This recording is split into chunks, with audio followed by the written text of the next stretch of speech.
Let's put judges in charge of their own security.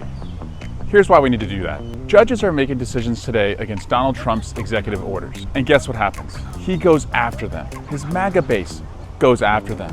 And then what happens? A cascade of death threats lands on them.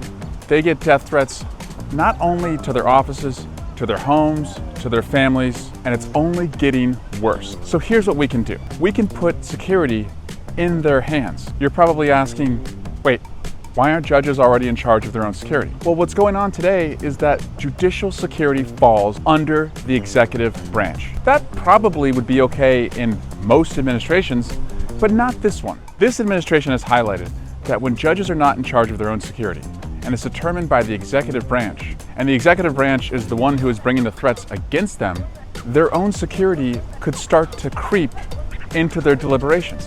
And we just want them to rule on the facts and the law. That's why I introduced the Marshals Act. And every Democrat on the Judiciary Committee has co-sponsored it. It'll do two things.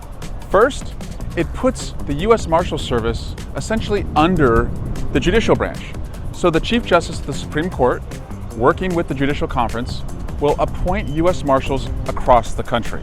This will make sure that judges, as they make decisions, don't have to worry about the executive branch being in charge of their own security if threats come their way because of a decision that they've made. Second, it prevents the executive branch from telling a marshal to not enforce a judge's decision. Now you can imagine how this would go down.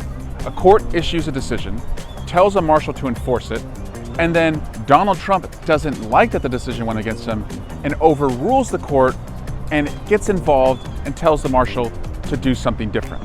We don't want that. The courts have to be independent. In America, with our democracy, judicial independence is everything. That's why we want judges to be in charge of their own security. The last thing we want is more of Donald Trump bullying these judges, bringing death threats against them, and the judges are left helpless and figure, well, I better rule with him, otherwise I'm putting my family at risk. That's what the Marshals Act does.